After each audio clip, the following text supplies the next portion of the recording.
Praise the lord. ఈరోజు దేవునికి వాగ్దానం, నీ క్షేమము నది వలెను, నీ నీతి సముద్ర తరంగము వలెను ఉండును.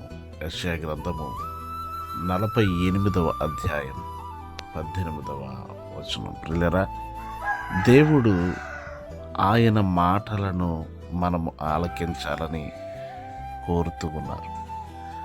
ఆయన మాటలను మనం ఆలకించిన ఎడల మన క్షేమము నది వలె విస్తరిస్తుంది, మన నీతి సముద్ర తరంగము వలె విస్తరిస్తుంది. కనుక మనము క్షేమముగా ఉండాలి అని అన్నప్పుడు, మన క్షేమం విస్తరించాలి అన్నప్పుడు దేవుని వాక్యమును వినగలిగి దానిని అనుసరించగలిగి దానిని గైకొనినప్పుడు మనము క్షేమముగా ఉండగలుగుతాం. దేవుడు మనకి క్షేమాన్ని అనుగ్రహించే దేవుడు.